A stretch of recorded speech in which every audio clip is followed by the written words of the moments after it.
దూత media power of news. నమస్తే, welcome to Dootha media. నేను పవన్. టాలీవుడ్లో అందరికి తెలిసిన లవ్ స్టోరీలో నాగ చైతన్య సమంత జంట ప్రత్యేకంగా గుర్తింపు తెచ్చుకుంది. మొదట ఏమాయ చేసే సినిమా సమయంలో పరిచయమై దగ్గరయ్యారు. ఆ తర్వాత ప్రేమలో ఉన్నారని చాలా వార్తలు వచ్చినా ఇద్దరు ఏమాత్రం రియాక్ట్ కాలేదు. కానీ ఒక్కసారిగా పెళ్లి చేసుకుంటామని ప్రకటించడంతో అభిమానులు ఆశ్చర్యపోయారు. పెద్దల సమ్మతితో గోవాలో గ్రాండ్గా వివాహం జరిగింది. హిందూ క్రైస్తవ సాంప్రదాయాల ప్రకారం రిచ్ వెడ్డింగ్ చేసి అందరినీ ఆకట్టుకున్నారు. ఆ తర్వాత ఇద్దరు కలిసి జీవితం ఎంజాయ్ చేస్తూ సినిమాలో ఫ్యామిలీ ఫంక్షన్లో కలిసి కనిపించారు. కానీ కాలక్రమంలో వీరిద్దరి మధ్య విభేదాలు ఉన్నాయన్న వార్తలు బయటకు వచ్చాయి.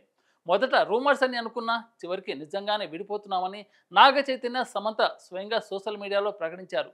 దీంతో అభిమానులు షాక్ అయ్యారు. విడాకుల వెనుక కారణాలు ఏంటన్నది మాత్రం ఎవరూ బయటపెట్టలేదు. కొద్ది కాలం క్రితం నాగార్జున సోదరి చైతన్య మేనత్త నాగసుశీల ఓ ఇంటర్వ్యూలో ఈ విషయంపై మాట్లాడారు. ఆ వీడియో ఇప్పుడు మళ్ళీ వైరల్ అవుతుంది. ఆమె చెప్పినదేమిటంటే, నాగార్జున, చైతన్య, సుమంత్ ఇలా అందరూ సినిమా రంగం వాళ్ళే కాబట్టి తమ ఫీల్డ్ వారినే పెళ్లి చేసుకున్నారు.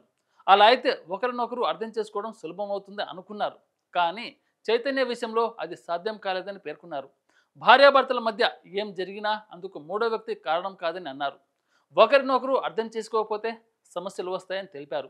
అలాంటి పరిస్థితుల్లో ఇబ్బంది పడుతూ ఉండడం కన్నా శాంతిగా విడిపోవడమే మంచిదని చెప్పారు. సమాజం కోసం కానీ కుటుంబ పరువు కోసం కానీ బలవంతంగా కలిసి ఉండాల్సిన అవసరం లేదని వివరించారు. విడిపోతే కూడా స్నేహితులుగా కొనసాగవచ్చు. అలాంటి ఉదాహరణలు చాలా చూశానని కూడా చెప్పారు.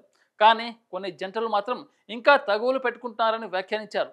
For more updates please subscribe దూత మీడియా.